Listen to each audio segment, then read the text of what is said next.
Welcome back to Xylem banking. SBPO mains എക്സാമിന് അടുത്തെത്തിക്കഴിഞ്ഞു. Descriptive writing പുതിയ റിവൈസ് സിലബസുമായിട്ടാണ് എത്തിയിരിക്കുന്നത്. കുറച്ച് ടഫാണ്. കുറച്ച് പേർക്ക് ഇത് ആദ്യമായിട്ടാണ് ഇമെയിൽ അല്ലെങ്കിൽ സിറ്റുവേഷൻ അനാലിസിസ് അല്ലെങ്കിൽ പ്രസ് റൈറ്റിംഗ് ഒക്കെ ചെയ്യുന്നത്. അപ്പോൾ അതിന് ടെൻഷൻ ഉണ്ടാവും. ഡോണ്ട് വെറി, സൈലം ബാങ്കിങ്ങിൽ ഇംഗ്ലീഷിൽ ഞാൻ നിങ്ങളെ സഹായിക്കാൻ എത്തിയിട്ടുണ്ട്. ഇമെയിലും സിറ്റുവേഷൻ അനാലിസിസും റിപ്പോർട്ട് റൈറ്റിംഗും പ്രസ് റൈറ്റിംഗും എല്ലാം തന്നെ നമ്മളിവിടെ പ്രാക്ടീസ് ചെയ്യുന്നതായിരിക്കും. അതിന്റെ ആദ്യ പടവെന്നുള്ള രീതിയിൽ നമ്മൾ ഇമെയിൽ റൈറ്റിംഗ് ഇത് സ്റ്റാർട്ട് ചെയ്യാൻ പോവാണ്. അപ്പോൾ ഇതിനു മുന്നേ എസ്സേയും ലെറ്ററും മാത്രമാണ് നമ്മൾ മെയിൻലി എന്ത് ചെയ്തിരുന്നത്, കണ്ടിരുന്നത്. എസ്സേ ആൻഡ് ലെറ്റർ ആണ്. പക്ഷെ ഇപ്പൊ നമുക്ക് പുതിയ സിലബസ് അനുസരിച്ച് email, situation analysis, report and press എന്നുള്ള രീതിയിൽ മാറി വന്നിട്ടുണ്ട്. അപ്പോൾ ഇതിനു വേണ്ടി നമ്മൾ കൃത്യമായിട്ട് പ്ലാൻ ചെയ്ത് പ്രിപ്പയർ ചെയ്ത് തന്നെ പോകണം. പിന്നെ ഇത്രയും നാളും വാട്സാപ്പിലൊക്കെ മെസ്സേജ് അയക്കുമ്പോൾ നിങ്ങൾ പറയും ടൈപ്പിംഗ് സ്പീഡ് ഉണ്ടോ? ഉണ്ട് മിസ്സേ, നല്ലോണം ടൈപ്പിംഗ് സ്പീഡ് ഉണ്ട്. എന്താ ഈ രണ്ട് തമ്പ് ഉപയോഗിച്ച് വാട്സാപ്പിൽ അല്ലെങ്കിൽ ഫോണിൽ ടൈപ്പ് ചെയ്യുന്ന സ്പീഡിനെ കുറിച്ചല്ല നമ്മൾ സംസാരിക്കുന്നത്. ലാപ്ടോപ്പ്, ഡെസ്ക്ടോപ്പിൽ ഉറപ്പായിട്ട് നിങ്ങൾ കീബോർഡ് ഉപയോഗിച്ച് തന്നെ ടൈപ്പ് ചെയ്യണം. അത് നിങ്ങളുടെ സ്പീഡ്, ടൈം ഉണ്ട്. നമുക്ക് ടൈമിനുള്ളിൽ തന്നെ നമ്മൾ ടൈപ്പ് ചെയ്ത് തീർക്കണം, റിവ്യൂ ചെയ്യണം. അതിനുള്ളിൽ തന്നെ നമ്മൾ ബ്രെയിൻ സ്റ്റോമിൽ നമ്മുടെ ഐഡിയാസ് കൊണ്ടുവരണം. ഇച്ചിരി ടഫ് ആയിട്ടുള്ള ഒരു പ്രോസസ്സാണ്. പക്ഷെ പ്രാക്ടീസ് ചെയ്ത് കഴിഞ്ഞാൽ വളരെ ഈസി ആയിട്ടുള്ള ഒരു ഏരിയ ആണ് ഈ ഡിസ്ക്രിപ്റ്റീവ് റൈറ്റിംഗ് എന്ന് പറയുന്നത്. അപ്പോൾ ഇപ്പം തന്നെ പ്രാക്ടീസ് ചെയ്യാൻ തുടങ്ങാത്തവരെ പ്രാക്ടീസ് ചെയ്ത് തുടങ്ങുക. അപ്പം ചിലർ പറയും മിസ് SBPO മെയിൻസ് കിട്ടിയവർ ചെയ്താൽ പോരെ. അതെന്താ, അടുത്ത മെയിൻസ് നിങ്ങൾ കയറില്ലേ? അടുത്ത വരാൻ പോകുന്ന SBPO മെയിൻസും കയറുമെന്ന് ഉറപ്പുള്ളവർ ഈ ഒരു ടൈമിൽ നിങ്ങൾ മെയിൻസിന് വേണ്ടി പ്രിപ്പയർ ചെയ്യുന്നവർ കുറച്ച് എഫേർട്ട് ഇട്ട് ഡിസ്ക്രിപ്റ്റീവ് സൈഡ് വഴി പ്രാക്ടീസ് ചെയ്യുക. ടൈപ്പിംഗ് സ്പീഡ് കൂട്ടുക. അതുപോലെ തന്നെ നമ്മുടെ കണ്ടന്റ് ഡെലിവറി അടിപൊളിയായിരിക്കണം. നമ്മുടെ സെന്റൻസ് സ്ട്രക്ചർ, സ്പെല്ലിംഗ് മിസ്റ്റേക്ക് ഇല്ലാതെ, പങ്ക്ച്വേഷൻ എറർ ഇല്ലാതെ നല്ല അടിപൊളിയായിട്ട് ഒരു ഇമെയിൽ ഡ്രാഫ്റ്റ് ചെയ്യാൻ നമുക്ക് അറിയണ്ടേ. അപ്പോൾ ഇത് എല്ലാ സ്റ്റുഡൻസിനും വേണ്ടിയിട്ടാണ് ചെയ്യുന്നത്. എല്ലാവരും ഇത് കംപ്ലീറ്റ്ലി അവസാനം വരെയും കാണുക. ഓക്കെ, സോ പുതിയ സിലബസ് അനുസരിച്ച് നിങ്ങൾക്കറിയാം ഇമെയിൽ റൈറ്റിംഗ് 2 ക്വസ്റ്റ്യൻ ഉണ്ടാവും. ഒരെണ്ണം നമ്മൾ അറ്റൻഡ് ചെയ്താൽ മതി. 15 മാർക്കായിരിക്കും നമുക്കതിൽ കിട്ടാം. സിറ്റുവേഷൻ അനാലിസിസും 2 ചോദ്യങ്ങളിൽ 1 ക്വസ്റ്റ്യൻ നിങ്ങൾ അറ്റൻഡ് ചെയ്താൽ മതി. റിപ്പോർട്ട് റൈറ്റിംഗും പ്രസ് റൈറ്റിംഗും രണ്ടിൽ ഏതെങ്കിലും ഒരെണ്ണമായിരിക്കും നിങ്ങൾക്ക് വരിക. അതും 2 ചോദ്യങ്ങൾ ഉണ്ടാവും. 1 നിങ്ങൾ അറ്റൻഡ് ചെയ്യാം. മൊത്തത്തിൽ 15, 20 എന്നുള്ള രീതിയിൽ നമുക്ക് മാർക്ക് തന്നിട്ടുണ്ട്. അപ്പൊ നിങ്ങൾ നോക്കിയാൽ മനസ്സിലാവും, റിപ്പോർട്ട് റൈറ്റിംഗ് അല്ലെങ്കിൽ പ്രസ് റൈറ്റിംഗ് 20 മാർക്കാണ്. അപ്പൊ അത്യാവശ്യം കുറച്ച് ടൈം നിങ്ങൾ അതിന് സ്പെൻഡ് ചെയ്യേണ്ടതായിട്ടുണ്ട്. 30 മിനിറ്റാണ് ടോട്ടൽ സമയം. ഇമെയിൽ കുറച്ചുകൂടെ എളുപ്പമുള്ളൊരു ഏരിയ ആണ്. അപ്പൊ ഇമെയിൽ എത്ര പെട്ടെന്ന് നമുക്ക് ടൈപ്പ് ചെയ്ത് കഴിയാൻ പറ്റുന്നു അത്രയും എളുപ്പം നമുക്ക് ബാക്കി 2 ക്വസ്റ്റ്യൻസിന് കുറച്ചുകൂടെ ടൈം ഇൻവെസ്റ്റ് ചെയ്യാനായിട്ട് സാധിക്കും. അപ്പൊ എപ്പോഴും നിങ്ങൾ ഇങ്ങനെ ചെയ്യുമ്പോൾ എന്ത് ചെയ്യുക, ആദ്യം നിങ്ങളൊന്ന് പ്ലാൻ ചെയ്യുക. എന്താണ് നിങ്ങളുടെ കണ്ടന്റ്, എന്ത് കണ്ടന്റ് നമ്മുടെ ക്വസ്റ്റ്യൻ കിട്ടി, ക്വസ്റ്റ്യനകം നമ്മൾ വായിച്ചിട്ടുണ്ട്, എന്തൊക്കെ നമുക്ക് പ്രൊവൈഡ് ചെയ്യാൻ പറ്റും എന്നുള്ള കൃത്യമായ ഒരു കണ്ടന്റ് നിങ്ങൾ ആദ്യം നിങ്ങളുടെ തലയിൽ ഒന്ന് പ്ലാൻ ചെയ്യുക, ബ്രെയിൻ സ്റ്റോം ചെയ്യുക. അതിനുശേഷം നിങ്ങൾ എന്ത് ചെയ്യുക, ടൈപ്പ് ചെയ്യാനായിട്ട് സ്റ്റാർട്ട് ചെയ്യുക. ടൈപ്പ് ചെയ്ത് കഴിഞ്ഞാൽ ഏറ്റവും അവസാനം 1 മിനിറ്റ് എടുത്തിട്ട് നിങ്ങളൊന്ന് റിവ്യൂ ചെയ്യണം. നിങ്ങൾ എഴുതിയേക്കുന്നതിനെ കംപ്ലീറ്റ് എന്താണ്, അതായത് സ്പെല്ലിംഗ് മിസ്റ്റേക്ക് ഉണ്ടോ, പങ്ക്ച്വേഷൻ എറർ ഉണ്ടോ, സെന്റൻസ് സ്ട്രക്ചർ കറക്റ്റ് ആണോ, കറക്റ്റ് ഫോർമാറ്റിലാണോ ഉള്ളത് എന്നൊക്കെ ഒന്ന് അവസാനം ചെക്ക് ചെയ്തിട്ട് മാത്രമേ അടുത്ത ക്വസ്റ്റ്യനിലേക്ക് പോകാവൂ. സോ ഇമെയിൽ വളരെ പെട്ടെന്ന് തീർത്തിട്ട് ബാക്കി 2 ക്വസ്റ്റ്യനും അത്യാവശ്യം കുറച്ച് ടൈം കൊടുക്കാനായിട്ട് ശ്രമിക്കുക. എസ്പെഷ്യലി റിപ്പോർട്ട് റൈറ്റിംഗ് അല്ലെങ്കിൽ പ്രസ് റൈറ്റിംഗിൽ കുറച്ച് സമയം അധികം എടുത്ത് ടൈപ്പ് ചെയ്യുന്ന പോലെ ബാക്കി 2 നേരത്തെ തീർക്കുന്ന പോലെയും ഇപ്പോഴേ പ്രാക്ടീസ് തുടങ്ങാം. ഓക്കെ, ഇനി ഇമെയിൽസ് നമ്മൾ ജനറലി എന്തിനാണ് യൂസ് ചെയ്യുന്നത്? നമ്മുടെ ഒഫീഷ്യൽ പർപ്പസിന്, കമ്മ്യൂണിക്കേഷന് വേണ്ടിയാണ് യൂസ് ചെയ്യുന്നത്. അതുകൊണ്ട് തന്നെയാണ് ഇപ്പോൾ ഈ റിവൈസ് സിലബസിൽ ഇങ്ങനെ ഒരു സാധനം ഇൻക്ലൂഡ് ചെയ്തത്. കാരണം ജോലി കിട്ടി നിങ്ങൾ മുന്നോട്ട് പോകുമ്പോൾ നിങ്ങളുടെ സർവീസ് സമയത്ത് നിങ്ങൾക്ക് ഏറ്റവും കൂടുതൽ ചെയ്യേണ്ടി വന്നത് ഇമെയിൽ അയക്കുക എന്ന പ്രോസസ്സ് തന്നെയായിരിക്കും. അത് നല്ല വെൽ സ്ട്രക്ചേർഡ് ആയിട്ട്, ഗ്രാമർ മിസ്റ്റേക്സ് ഒന്നും ഇല്ലാതെ അടിപൊളിയായിട്ട് നിങ്ങൾക്ക് ചെയ്യാൻ പറ്റാൻ വേണ്ടിയിട്ട് ഇപ്പോഴേ നിങ്ങൾ പ്രാക്ടീസ് ചെയ്യണം, നിങ്ങൾ അതിൻ്റെ പ്രിപ്പയർ ആയിരിക്കണം എന്നും കൂടെ ഉള്ള രീതിയിലാണ് ഇമെയിൽ ഇത്തവണത്തെ സിലബസിൽ ആഡ് ചെയ്തിട്ടുള്ളത്. അപ്പോൾ ഇനി നമുക്ക് എന്തൊക്കെയാണ് ഒരു ഇമെയിൽ ഉണ്ടാവേണ്ടതെന്ന് കൊടുക്കാം. അപ്പോൾ നിങ്ങൾ വിചാരിക്കും എക്സാം അല്ലേ, ശരിക്കും ഒരാൾക്ക് ഇമെയിൽ അയക്കുന്നത് അല്ലല്ലോ, അപ്പം അവിടെ ഇവിടെയും ചെറിയ മിസ്റ്റേക്ക് ഉണ്ടെങ്കിലും കുഴപ്പമില്ലാന്ന്. അങ്ങനെയല്ല. ലിറ്ററലി നിങ്ങൾ ഒരാൾക്ക് മെയിൽ അയക്കുമ്പോൾ അത് അയാളുടെ സ്പാമിലേക്ക് പോകാതെ ഡയറക്റ്റ് ആ റിസീവറിന് കിട്ടണമെങ്കിൽ നമ്മൾ കൃത്യമായി തന്നെ മെയിൽ എന്ത് ചെയ്യണം, ഫോർമാറ്റ് ചെയ്യണം, കറക്റ്റ് രീതിയിൽ നമ്മൾ അതിനെ സ്ട്രക്ചർ ചെയ്യണം. ഒരു കുത്തോ കോമയോ അങ്ങോട്ടോ ഇങ്ങോട്ടോ മാറി പോകരുത്. അതുകൊണ്ട് തന്നെ എക്സാമിനും അതേ സീരിയസ്നെസ്സോടുകൂടി ചെയ്യുക. ഇമെയിൽ അഡ്രസ്സ് വളരെ ഇമ്പോർട്ടൻ്റ് ആണ്. ക്വസ്റ്റ്യൻ വായിച്ചിട്ട് ആർക്കാണോ ഇമെയിൽ സെൻഡ് ചെയ്യാനുള്ളത് അത് കൃത്യമായി നോക്കി തന്നെ റിസീവറിന്റെ ഇമെയിൽ അഡ്രസ്സ് നിങ്ങൾ എന്ത് ചെയ്യുക, ഫോം ചെയ്യുക. Make sure you type in the exact email ID of the receiver to whom you are sending. That is very important. ഇനി സബ്ജക്ട് ലൈൻ, ഒരു ഇമെയിൽ വന്നാൽ സബ്ജക്ട് ലൈൻ ആണ് ആദ്യം കാണുക. സബ്ജക്ട് ലൈൻ കണ്ടിട്ടാണ് നമ്മൾ ആ ഇമെയിൽ ഓപ്പൺ ചെയ്ത് വായിക്കണോ വേണ്ടയോ എന്ന് തീരുമാനിക്കുന്നത്. അതുകൊണ്ട് വളരെ ക്രിസ്പായിട്ടും ക്ലിയർ ആയിട്ടും ക്ലാരിറ്റിയോടെ എന്താണോ പറയുന്നത്, ഒരുപാട് വലിച്ചു നീട്ടാതെ വളരെ ഷോർട്ട്, ക്രിസ്പ് ആൻഡ് ക്ലിയർ ആയിട്ട് നമ്മൾ ടോപ്പിക് എന്ത് ചെയ്യണം, സബ്ജക്ട് ലൈൻ കൊടുക്കണം. Most essential factor that should be considered because that is the first thing anyone receiving the email would see. അതിനുശേഷം സല്യൂട്ടേഷൻ. ഫോർമൽ ഇമെയിൽസ് ഉണ്ട്, ഇൻഫോർമൽ ഇമെയിൽസ് ഉണ്ട്.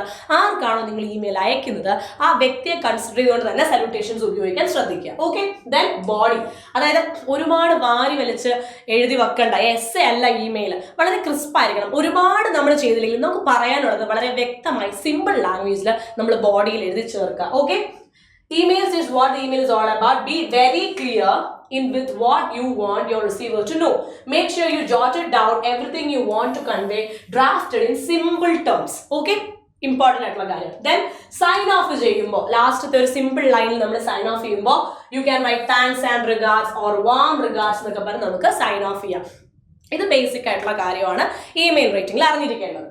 ഇനി കുറച്ച് കാര്യങ്ങൾ 2CC BCC ഇങ്ങനെ ഒരു ഓർഡർ നിങ്ങൾ മെയിൽ അയക്കുമ്പോൾ എപ്പോഴും കാണാറുണ്ട് അല്ലെ. 2 എന്ന് വെച്ചാൽ നമ്മൾ ആർക്കാണോ അയക്കുന്നത് ആ ആളുടെ ഇമെയിൽ ഐ ഡി നമ്മൾ പെർഫെക്റ്റ് ആയിട്ട് ഉണ്ടാവണം. അത് കറക്റ്റ് അല്ലെങ്കിൽ മെയിൽ വേറെ ആർക്കെങ്കിലും പോകും. ഇനി CC എന്ന് വെച്ച് കഴിഞ്ഞാൽ ഇപ്പൊ ഞാൻ രേവതി മിസ് അഞ്ജു മിസ്സിനും ഹരിസാറിനും ഒരു മെയിൽ അയക്കുകയാണ്. അപ്പൊ ഞാൻ CC ആണ് വെക്കുക. അഞ്ജു മിസ്സിന് അറിയാം ഇത് ഹരിസാറിന് കിട്ടുന്നുണ്ടെന്ന്, ഹരിസാറിന് അറിയാം ഇത് അഞ്ജു മിസ്സിന് കിട്ടുന്നുണ്ടെന്ന്. കാർബൺ കോപ്പി എന്ന് പറയും. അതേസമയം BCC എന്ന് പറയുമ്പോൾ ഇപ്പൊ ഞാൻ അഞ്ജു മിസ്സിനും ഹരിസാറിനും അയച്ചതുപോലെ തന്നെ അനുശ്രീ മിസ്സിനും അയക്കുകയാണ്. പക്ഷെ അനുശ്രീ മിസ്സിന് ഞാനത് അയക്കുന്ന കാര്യം അഞ്ജു മിസ്സും ഹരിസാറും അറിയണ്ട എങ്കിൽ അനുശ്രീ മിസ്സിന്റെ ഇമെയിൽ ഐ ഡി ഞാൻ BCCയിൽ വെക്കും. ഓക്കെ. സോ അനുശ്രീ മിസ്സിന് ഈ മെയിൽ കിട്ടിയിട്ടുണ്ടെന്ന് അഞ്ജു മിസ്സും ഹരിസാറും എന്ത് ചെയ്യില്ല, അറിയില്ല. Then subject, title of the email with phrases one line regarding the main purpose. എന്താണോ മെയിലിന്റെ മെയിൻ പർപ്പസ് അതൊരു സിംഗിൾ ലൈനിൽ ക്ലിയർ കട്ട് ആയിട്ട് പറയാം. Then greeting, words like hello, hi, respected ഇങ്ങനെയുള്ള വാക്കുകൾ നമുക്ക് മെയിൽ തുടങ്ങാം. എസ്പെഷ്യലി ഫോർമൽ മെയിൽ ആണെങ്കിൽ നമ്മൾ റെസ്പെക്റ്റഡ് ഒക്കെ ആയിരിക്കും കൂടുതൽ യൂസ് ചെയ്യുക. ഹലോയും യൂസ് ചെയ്യാം, it's okay. Then main body അത് നല്ല സൂപ്പർ ആയിട്ടായിരിക്കണം നമ്മൾ സ്ട്രക്ചർ ചെയ്യേണ്ടത്. വായിക്കുന്ന ഒരാൾക്ക് ക്ലിയർ ആയിട്ട് കാര്യം മനസ്സിലാവണം. ഒരുപാട് എക്സ്പ്ലനേഷൻസ് കൊടുക്കേണ്ടതോ ഒരുപാട് കാരണങ്ങൾ കാണിക്കേണ്ടതോ അതായത് ബിക്കോസ് ഒരു 100 തവണ ബിക്കോസ് ആഡ് ചെയ്യേണ്ട ആവശ്യമില്ല. ക്രിസ്പായിട്ട് ക്ലിയർ ആയിട്ട് സിമ്പിൾ വേർഡ്സിൽ പറയാം. ദെൻ എൻഡിങ്, എന്നത്തെ കൺക്ലൂഡിംഗ് ലൈൻ. ഓക്കെ, ഞാൻ ഈ തന്ന മെയിൽ നിങ്ങൾ അക്സെപ്റ്റ് ചെയ്യും, കൺസിഡർ ചെയ്യുന്നു ഞാൻ വിചാരിക്കുന്നു എന്നുള്ള രീതിയിലൊക്കെ ഒരു കൺക്ലൂഡിംഗ് ലൈനിൽ തീർക്കാൻ ശ്രമിക്കുക. ദെൻ എന്തെങ്കിലും നിങ്ങൾക്ക് അറ്റാച്ച് ചെയ്യാൻ ലൈക്ക് ഡോക്യുമെന്റ്സോ റെസ്യൂമേസോ ഒക്കെ ഉണ്ടെങ്കിൽ നമുക്ക് അറ്റാച്ച് ചെയ്യാം. പക്ഷെ നമുക്കിവിടെ അറ്റാച്ച്മെന്റ് ഒന്നും വരുന്നില്ല. നമ്മൾ ബേസിക്കലി ഈ ഒരു പാറ്റേൺ മാത്രം ഫോളോ ചെയ്യുന്നത് പോലെയായിരിക്കും ഉണ്ടാവുക. ഇനി നമ്മുടെ സിഗ്നേച്ചർ ആയിട്ട് താങ്ക്സ്, റിഗാർഡ്സ് എന്നൊക്കെയുള്ള രീതിയിൽ നമ്മുടെ നെയിം താഴെ നമ്മുടെ നെയിമും ചില ആൾക്കാർ കോൺടാക്ട് കൊടുക്കും. അതിപ്പോൾ കോൺടാക്ട് കൊടുക്കണം നിർബന്ധമില്ല, പക്ഷെ പേര് എന്തായാലും കൊടുക്കണം. Because that signifies it as A signature. Okay. അപ്പൊ ഈ ഒരു പാറ്റേൺ ആണ് ബേസിക് ആയിട്ട് നമുക്ക് ഇമെയിൽ ഐ ഡിയിൽ വരുന്നത്. ഇനി അത് പറഞ്ഞോട്ടെ, കുറച്ച് കാര്യങ്ങൾ പറഞ്ഞതിനിടയിൽ ഇതൂടെ പറഞ്ഞോട്ടെ. നമ്മുടെ ഓഫ്ലൈൻ വളരെ സക്സസ്ഫുള്ളി റണ്ണിങ് ആണ്. ഒരുപാട് കുട്ടികളെ വളരെ സന്തോഷം നിറഞ്ഞ ക്യൂരിയസ് ആയിട്ടുള്ള മുഖങ്ങളെ കാണാൻ പറ്റി. അപ്പോൾ കുറച്ച് പേർക്ക് ഭയങ്കര ബുദ്ധിമുട്ടായിരുന്നു ഓഫ്ലൈൻ വർക്ക്ഷോപ്പ് അറ്റൻഡ് ചെയ്യാൻ പറ്റിയില്ല എന്നുള്ളത്. അത് നികത്തിക്കൊണ്ട് ആദ്യത്തെ 5 ദിവസം ഫ്രീ ക്ലാസ് ആണ്. 3 ദിവസം ഇന്നത്തോടെ തീർന്നു. ആൻഡ് ഇനി വരാൻ പോകുന്ന 2 ദിവസം നമ്മുടെ വരാൻ പോകുന്ന 28ഉം 29ഉം കൂടെ ഫ്രീ ക്ലാസ്സസ് അവൈലബിൾ ആയിട്ടുണ്ട്. പറ്റുന്ന എല്ലാവരും ജോയിൻ ചെയ്യുക. അഡ്മിഷൻസ് ഇപ്പോഴും ഓപ്പൺ ആണ്. ലിമിറ്റഡ് സീറ്റ്സ് ആണെങ്കിലും വളരെ ക്യൂരിയസോടെ പഠിക്കാൻ ആഗ്രഹത്തോടെ ഇവിടെ വരുന്നവരെ ആരെയും ഞങ്ങൾ നിരാശപ്പെടുത്താറില്ല. അപ്പോൾ വെസ്റ്റ് ഹിൽ ക്യാമ്പസ്, നമ്മുടെ കോഴിക്കോട് സൈലത്തിന്റെ വെസ്റ്റ് ഹിൽ ക്യാമ്പസിൽ വെച്ചാണ് ക്ലാസ് നടക്കുന്നത്.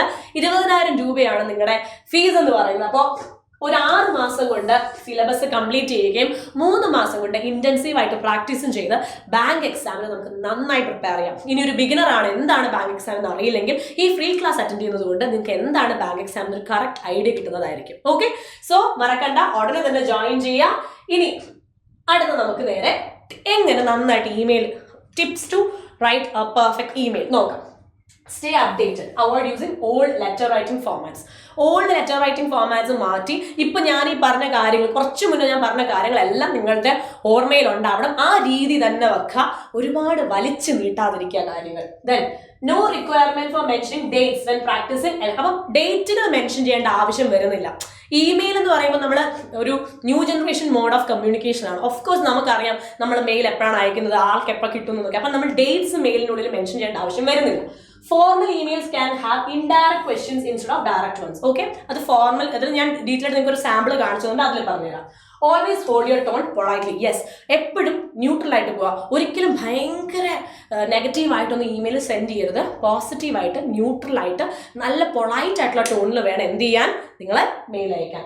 Formal complaint should be eloquent but without losing the nature of professionalism. അത് നമ്മളൊരു എന്താ പറയുക, ഒരു പൊസിഷനിലുള്ള ആളാണ്. നമ്മളൊരു കമ്മ്യൂണിക്കേഷൻ മെയിലൂടെ നടത്തുമ്പോൾ അത് വളരെ പൊളൈറ്റ് ആയിരിക്കണം. അതിൽ അനാവശ്യ വാക്കുകളോ ബാഡ് വേർഡ്സോ ഭയങ്കര നെഗറ്റീവ് വേർഡ്സോ ഒന്നും നമ്മൾ ആഡ് ചെയ്യാൻ പാടില്ല. ന്യൂട്രൽ ബേസിൽ വേണം നിങ്ങൾ എഴുതാൻ. ഓക്കെ, നൗ നമുക്കൊരു സാമ്പിൾ നോക്കാം.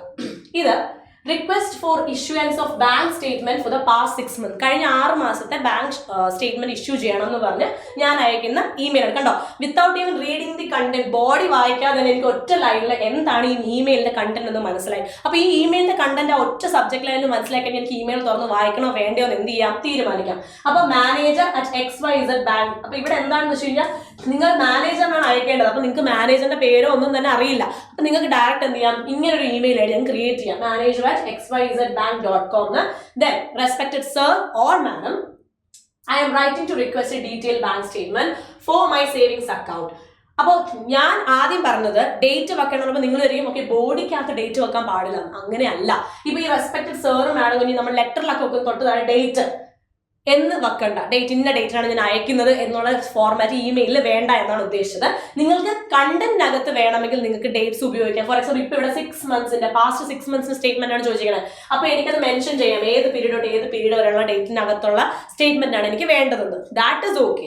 പക്ഷെ അല്ലാതെ നമ്മൾ ലെറ്ററിൽ ചെയ്യുന്ന പോലെ ഡേറ്റ് ഒന്നും വെച്ച് എഴുതരുത്, അല്ലെങ്കിൽ ഡേറ്റ് ടൈപ്പ് ചെയ്ത് കയറ്റരുതെന്നാണ് ഞാൻ ഉദ്ദേശിച്ചത്. ഓക്കെ, സോ ഇവിടെ ഞാൻ ഡീറ്റെയിൽഡ് ബാങ്ക് എന്റെ സേവിങ്സ് അക്കൗണ്ട്, എന്റെ അക്കൗണ്ട് നമ്പർ ഒക്കെ ഞാൻ കൊടുത്തിട്ടുണ്ട്, XXS123 എന്നൊക്കെ ഇങ്ങനെ കൊടുക്കുക. ഇത് എന്റെ അക്കൗണ്ട് നമ്പർ അല്ല, നമ്മൾ അങ്ങനെയാണ് ചെയ്യേണ്ടത്. Okay, for the period from 1st October 2024 to 31st March 2025. The statement is required for the purpose of submitting financial documents to the Income Tax Department. Kindly issue the statement at your earliest convenience. അപ്പോൾ കണ്ടോ, വളരെ neutral tone ആണ്, ഭയങ്കര പോസിറ്റീവായിട്ട് ഭയങ്കര professional ആയിട്ടാണ് letter എഴുതിയിരിക്കുന്നത്. മാത്രമല്ല റീസൺ എഴുതിയിട്ടുണ്ട്. എന്തിനാണ് നമ്മുടെ മെയിൽ എപ്പോഴും ക്ലിയർ ആയിരിക്കും എന്ന് പറയുന്നതിന്റെ കാര്യം ഇതാ, 6 മാസത്തിന്റെ സ്റ്റേറ്റ്മെന്റ് ആണ് വേണ്ടത്. എന്തിനാണ് ഈ സ്റ്റേറ്റ്മെന്റ്? എനിക്ക് ഇത് ഇൻകം ടാക്സ് ഡിപ്പാർട്ട്മെന്റിന് എനിക്ക് കൊടുക്കാൻ വേണ്ടിയിട്ടാണ്, സബ്മിറ്റ് ചെയ്യാൻ വേണ്ടിയിട്ടാണ് ഞാനിത് ചോദിക്കുന്നത്. അപ്പം വളരെ ക്ലാരിറ്റിയോടെയാണ് കാര്യം പറഞ്ഞിരിക്കുന്നത്. I would appreciate it if the document could be send to my registered email address. എന്റെ ഇമെയിൽ അഡ്രസ്സിലേക്ക് അയക്കാൻ പറ്റിയാൽ ഒരുപാട് നന്ദിയുണ്ട് അല്ലെ. For the collection at my home branch. Please let me know if any formalities or charges are applicable for the same. എന്തെങ്കിലും ഉണ്ടെങ്കിൽ എന്നെ അറിയിക്കണം എന്ന് പറഞ്ഞിട്ടുണ്ട്. Thank you for your assistance. This is a very good sentence. കണ്ടോ, എനിക്ക് എൻ്റെ ഇത്രയും ഈ മെയിൽ വായിച്ചു തന്നെ ശരിക്കും പറഞ്ഞു കഴിഞ്ഞാൽ നമുക്ക് ചെയ്തിരുന്നത്. അപ്പൊ നമ്മളൊരു ഒഫീഷ്യൽ ഒരു ലെറ്റർ അയക്കുമ്പോൾ അല്ലെങ്കിൽ ഒരു മെയിൽ അയക്കുമ്പോൾ അത് അവർ കൺസിഡർ ചെയ്യുന്നതിന് നമ്മൾ എന്ത് ചെയ്യണം, താങ്ക്ഫുൾ ആയിരിക്കണം. സോ അതാണ് ഈ ഒരു നല്ല ലാസ്റ്റ് ഒരു സൈൻ ഓഫ് സെന്റൻസിൽ നമുക്ക് കാണാൻ പറ്റുന്നത്. Your sincerely. കണ്ടോ, പേര് വെക്കണം. പേര് അവിടെ സിഗ്നിഫൈ ചെയ്യുന്ന ഒരു സിഗ്നേച്ചറിന്റെ രൂപത്തിലാണ്. ദെൻ മൊബൈൽ നമ്പറും ഇമെയിൽ ഐ ഡിയും വെക്കണം എന്ന് നിർബന്ധമില്ല. Because already email I D നമ്മൾ അയക്കുന്ന ആൾക്ക് അറിയാനായിട്ട് പറ്റും. താഴെ വെക്കണം എന്ന് നിർബന്ധമില്ല. ഈ മൊബൈൽ നമ്പറും ആരും കയറി വിളിച്ചു വരുന്നത് RDO നമ്പറാണ്, ജസ്റ്റ് റാൻഡം ആയിട്ട് ടൈപ്പ് ചെയ്ത് വെച്ചതാണ്. ഓക്കെ, സോ ഇത് രണ്ടും നിർബന്ധമില്ലെങ്കിലും ഇതുവരെ ഉള്ളത് ക്ലിയർ ആയിരിക്കണം. കണ്ടല്ലോ എന്ത് പെർഫെക്റ്റ് ആയിട്ടാണ് ആ ഇമെയിൽ പോയിക്കണേ.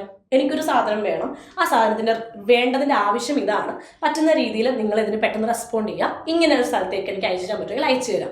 കണ്ടോ, കാര്യം കഴിഞ്ഞവിടെ ക്രിസ്പായിട്ട് ക്ലിയർ ആയിട്ട് സംഭവം പറഞ്ഞു കഴിഞ്ഞു. സിമ്പിൾ. ഇനി ഒന്നുകൂടെ നോക്കിയാലോ, ഒരു സാമ്പിളൂടെ നോക്കാം. ഓക്കെ, അത് നോക്കുന്നതിന് മുന്നേ ഇടയ്ക്കൊരു ചോദ്യം ഉണ്ടായിരുന്നു, ബാങ്കിന്റെ റിപ്പീറ്റേഴ്സ് ബാച്ച് ഉണ്ടോ എന്ന്. അപ്പൊ ഞങ്ങൾ പറഞ്ഞു ബാങ്കിന്റെ റിപ്പീറ്റേഴ്സ് ബാച്ച് വേണോ? ഓക്കെ, നിങ്ങൾ ആവശ്യപ്പെട്ടു, ഞങ്ങൾ കൊണ്ടുവന്നു ബാങ്കിന് റിപ്പീറ്റേഴ്സ് ബാച്ച്. ഓൾറെഡി പഠിച്ച് എക്സാം എഴുതി എക്സാം കിട്ടിയില്ല, 1 മാർക്കിനും 2 മാർക്കിനും പോയി എന്ന് പറയുന്നവരായാലും, അല്ലെങ്കിൽ ഓൾറെഡി പഠിച്ചുകൊണ്ടിരുന്നിട്ട് ഇനിയും പ്രാക്ടീസ് സെഷൻ വേണമെന്ന് ആഗ്രഹിക്കുന്നവരായാലും, അവർക്ക് എല്ലാവർക്കും വേണ്ടിയാണ് നമ്മൾ ബാങ്കിന്റെ റിപ്പീറ്റേഴ്സ് ബാച്ച് തുടങ്ങുന്നത്. അതായത് 24-ാം തീയതി തുടങ്ങുന്നുണ്ട് ക്ലാസ്. ഇന്നലെ നമ്മൾ ക്ലാസ് സ്റ്റാർട്ട് ചെയ്തിട്ടുണ്ട്. പക്ഷെ ഇപ്പോഴും അഡ്മിഷൻ ഓപ്പൺ ആണ്, നിങ്ങൾക്ക് ഉറപ്പായിട്ടും ജോയിൻ ചെയ്യാം. 5499 ആണ് എന്ത് വരുന്നത്, ഇതിന്റെ പ്രൈസ് വരുന്നത്. അപ്പോൾ ഉറപ്പായിട്ടും പഠിച്ചുകൊണ്ടിരിക്കുന്നവർക്ക് വീണ്ടും പ്രാക്ടീസ് ചെയ്യാനും ഒന്നും കൂടെ പോളിഷ് ചെയ്ത് നല്ല സ്ട്രോങ് ആയിട്ട് വീണ്ടും തിരിച്ചു വന്ന് നന്നായി എക്സാം എഴുതാനുമായിട്ട് ബാങ്ക് റിപ്പീറ്റേഴ്സ് ബാച്ച് ഉറപ്പായിട്ട് നിങ്ങൾ പർച്ചേസ് ചെയ്യാം. ഓക്കെ, നൗ അടുത്ത ഒരു സാമ്പിൾ നോക്കാം. ഇത് urgent complaint regarding unauthorised unauthorised ആയിട്ട് ട്രാൻസാക്ഷൻ വരുമ്പോൾ നമ്മൾ പാനിക് ആവും അല്ലെ. അപ്പൊ നമ്മൾ അവർക്ക് മെയിൽ അയച്ചാൽ മതി. അപ്പൊ ഇവിടെ എന്താണ്, കസ്റ്റമർ കെയർ. ഈ ഒരു ബാങ്കിന്റെ കസ്റ്റമർ കെയറിനാണ് മെയിൽ പോയിരിക്കുന്നത്. കറക്റ്റ് ആയിട്ട് സബ്ജക്ട് വെച്ചിട്ടുണ്ട്. Respected sir, madam, salutation ഉണ്ട്. I am writing to bring your immediate attention an unauthorized transaction from my savings account. Account number എപ്പോഴും കൊടുക്കാൻ ശ്രദ്ധിക്കുക. ഇങ്ങനെയുള്ള ക്വസ്റ്റ്യൻസിന് റാൻഡം എന്തെങ്കിലും ഒരു നമ്പർ കൊടുത്താൽ മതി. Then amounting to 12,500 which was debited on 18th April 2025 at 2:15 PM. കണ്ടോ, നമ്മുടെ അൺഓതറൈസ്ഡ് ട്രാൻസാക്ഷൻ ആകുമ്പോൾ എപ്പോഴാണ് ഈ ട്രാൻസാക്ഷൻ നടന്നത്, ആ ദിവസം സമയമൊക്കെ കൊടുക്കാൻ പറ്റി കഴിഞ്ഞാൽ നമ്മുടെ ശരിക്കും ഞാൻ ഈ ഒരു എക്സാമിൻ്റെ ഇതിൽ പറയുകയല്ല, നമ്മൾ അല്ലാണ്ടാണെങ്കിലും മെയിൽ കസ്റ്റമർ